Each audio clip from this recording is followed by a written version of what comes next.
এ কবরের আযাব। ছেলেরা আমার, দোস্ত আমার, বাপ আমার, বন্ধু আমার, আপনি হাসলেও কবরে যাইতে হবে, কাঁদলেও কবরে যাইতে হবে।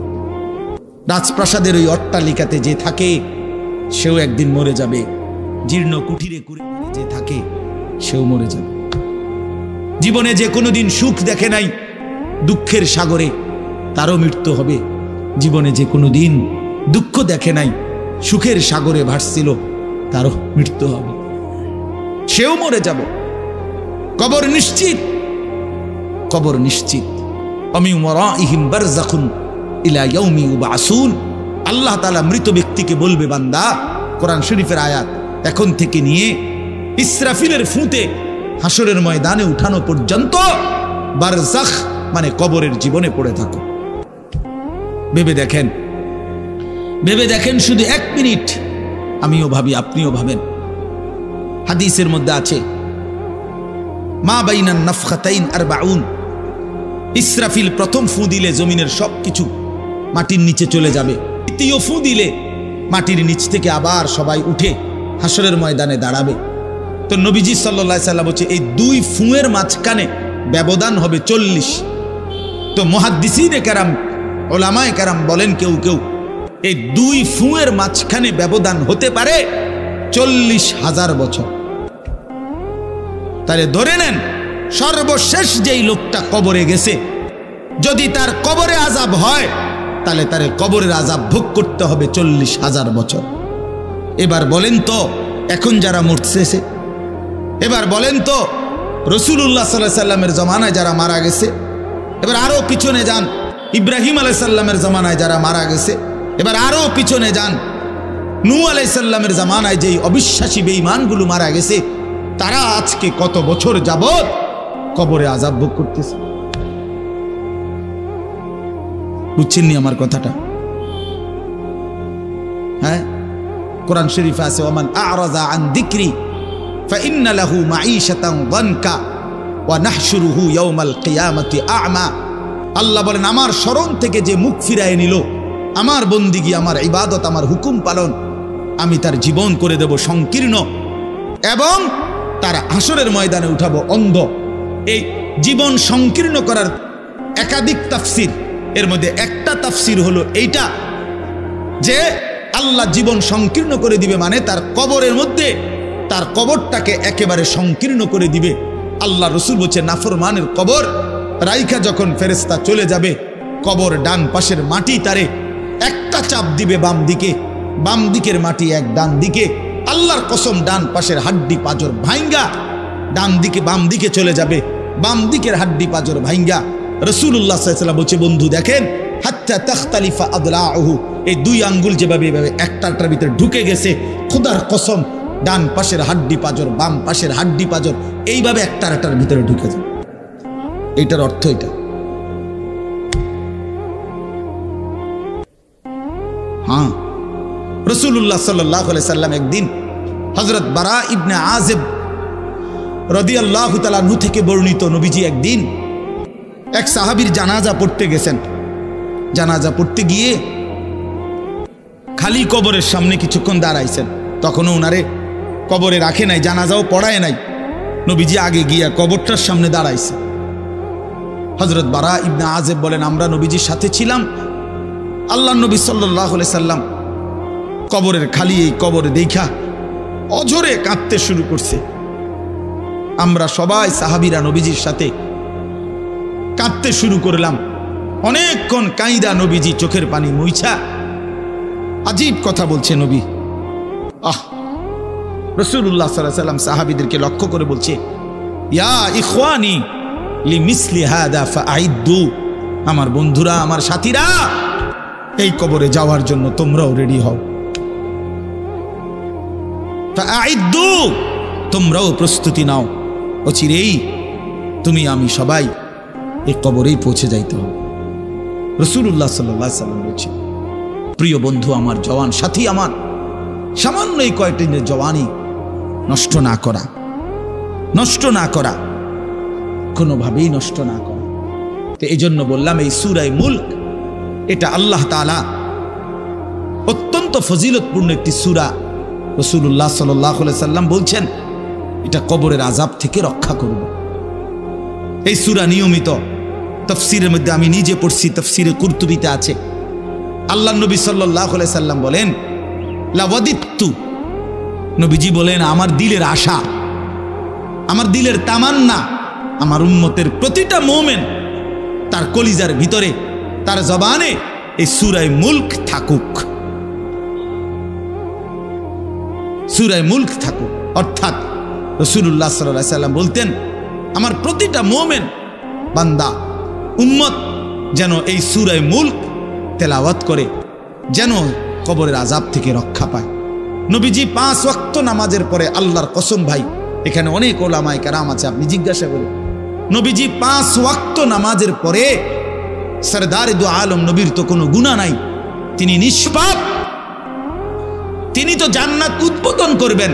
আনা আউয়ালু মান ইয়াকরাউ বাবাল জান্নাহ, নবী বলছে আমি সেই মুহাম্মদ যে প্রথম জান্নাতের দরজা আমি নাড়ব, জান্নাতের কড়া নাড়ব আমি মুহাম্মদ। ভিতর থেকে ফেরেশতা বলবে আপনি কে? আমি বলবো মুহাম্মদ। ফেরেশতা বলবে আনতাজিরু লাক, আমি তো আপনার অপেক্ষাই করছিলাম, আপনি আসবেন বলেই তো অপেক্ষায় ছিলাম, আপনি উদ্বোধন করে দিলেই তো বাকিরা ঢুকবে। তো সেই নবী যিনি জান্নাত উদ্বোধন করবেন, তিনি 5 ওয়াক্ত নামাজের পরে ভাইয়া প্রতিদিন তিনি যেই কথাটা দোয়া করতেন, এর মধ্যে একটা দোয়া এটা, আল্লাহুম্মা ইন্নী আউযু বিকা মিন আযাবিল কবর ওয়া মিন ফিতনাতিল কবর ওয়া মিন ফিতনাতিল মাসীহিদ দাজ্জাল ওয়া মিন ফিতনাতিল মাহইয়া ওয়াল মামাত। আল্লাহ আমি কবরের আযাব থেকে পানাহ চাই। নবীজি নিজে বলতেন। প্রিয় ভাই, বাবা আমার, চলেন সবাই নিয়ত করি, নিজেকে গুনাহ থেকে বাঁচানো দরকার, নিজের আল্লাহর নাফরমানি থেকে বাঁচানো দরকার।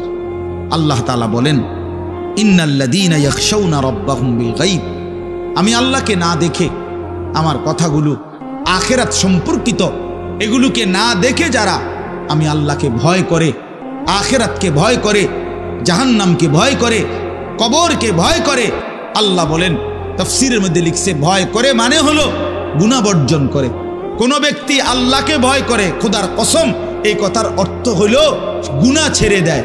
যে গুনাহ ছেড়ে দেয় সে আল্লাহকে ভয় করে, যে আল্লাহকে ভয় করে সে গুনাহ ছেড়ে দেয়। কোন নাফরমান আল্লাহকে ভয় করে না, আল্লাহকে ভয় করলে গুনাহ করতে পারে না। বুঝেন নাই বাংলা কথাটা? এটা কাগজের এই পিঠ ও পিঠ, কাগজের এই পিঠ ওই পিঠ, এই পিঠে যদি লেখা আছে আল্লাহর ভয়, তো ওই পিঠে লেখা থাকবে গুনাহ বর্জন। যে গুনাহ ছেড়ে দেয় সে অটোমেটিকলি আল্লাহকে ভয় করে, যে আল্লাহকে ভয় করে সে গুনাহ বর্জন করে। এজন্য তাকওয়ার অর্থ আল্লাহর ভয়, এটার প্রথম অর্থ হইল গুনাহ বর্জন। মান খাশিয়ার রহমান, আল্লাহকে ভয়, এটার প্রথম অর্থ গুনাহ বর্জন, গুনাহ বর্জন। আমার শায়েখ আল্লামা মুফতি মুশতাকুন নবী সাহেব সব সময় চিল্লায় মাহফিলে, অনেক সময় আহাজারি করে বলে যে বাপ গুনাহ আগুন, গুনাহ আগুন, গুনাহ আগুন। প্রতিটা গুনার পিঠে, ওই পিঠে আগুন আছে। নারীর প্রতিটা বেপর্দা দৃশ্যের মধ্যে খোদার কসম আগুন জ্বলে।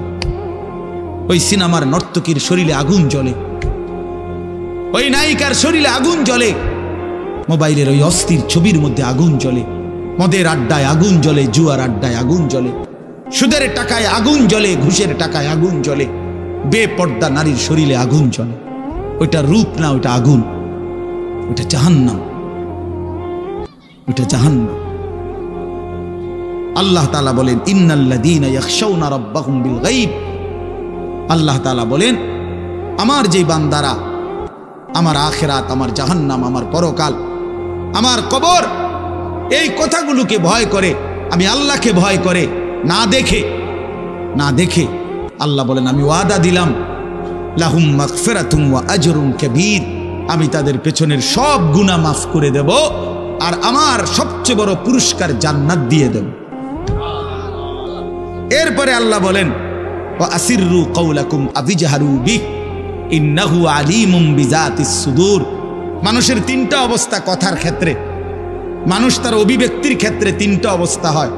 মানুষ কখনো জোরে কথা বলে, মানুষ কখনো আস্তে কথা বলে গোপনে, আর কখনো মানুষ অন্তরে জল্পনা কল্পনা করে, ঠিক না? এই তিনটাই অবস্থা। তো আল্লাহ তাআলা বলেন, এনে একটা ছোট্ট তাফসীরের মধ্যে আছে, মক্কার কুরাইশরা, কাফেররা নবীজির বিরুদ্ধে দিবানিশি ষড়যন্ত্র করত, বুঝছেন? তো ষড়যন্ত্র করতে বইলে মাঝে মধ্যে এই বেকুবরা বইলে কইতো, আস্তে আস্তে কো বেড়া, আসিররু, আস্তে কথা বলো, কাই লা ইয়াসমা রব্বা মুহাম্মদের খোদা যেন শুনতে না পায়। শুনলে কি অসুবিধা হইব?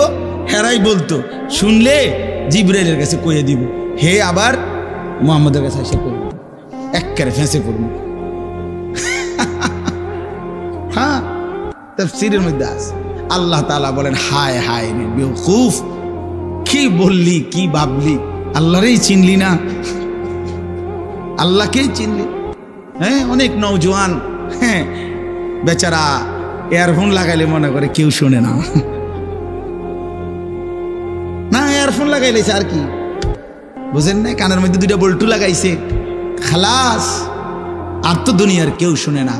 আরে না ফরমান, দুনিয়ার কেউ শুনে না সেটা তো কথা না, আর শাজিমের মালিক তো শুনে।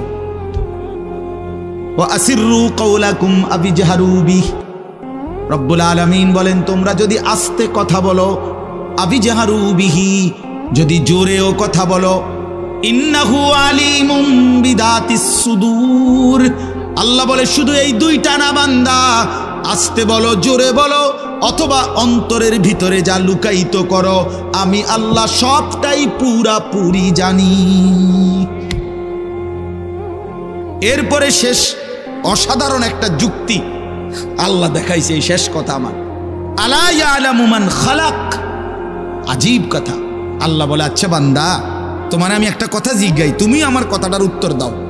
এর কথা কি তুমি বুঝো না যে আলা ইয়ালামু মান খালাকা, যে সৃষ্টি করলো, যে বানাইলো, তিনি জানবে না, তিনি বুঝবে না, তিনি শুনবে না, এটা তুমি কেমনে ভাবলা? তুমি কও, তোমার বিবেকে কি কও? এতটি ভাত খাইয়া বুঝিয়ে কথাটা বুঝলা না, এতদিন দুনিয়ার থেকে বুঝিয়ে কথাটা বুঝলা না। আলা ইয়ালামু মান খালাক, এই তৃতীয় আয়াত। আল্লাহ বলেন, যিনি সৃষ্টি করলেন তিনি জানবে না? যে কোম্পানি এটা বানাইছে সে জানে না এখান দিয়ে কথা বলে না, এখান দিয়ে কথা বলে? কথা বলেন না কেন? তো যিনি সৃষ্টি করলেন আল্লাহ, আমরা কি করছি না করছি তিনি আমাদের কথা জানবেন না? কথা বলেন না, বলেন না, শুনেন তিনি? আল্লাহ শুনেন কিনা, দেখেন কিনা, জানেন কিনা? ওহুয়াল লতীফুল খবীর, আল্লাহ বলেন তিনি সূক্ষ্ম থেকে সূক্ষ্ম, বিন্দু থেকে বিন্দু সেটাও জানেন। খবীর, পুরা সৃষ্টির খবর একসাথে তিনি পূর্ণ রাখেন। এজন্য দোস্ত আমার, রাত 2টা বাজে, নওজোয়ান মনে করছে চারিদিকে কেউ জেগে নাই, সবাই ঘুমায় গেছে, এজন্য সে মোবাইলের উলঙ্গ ছবি দেখছে।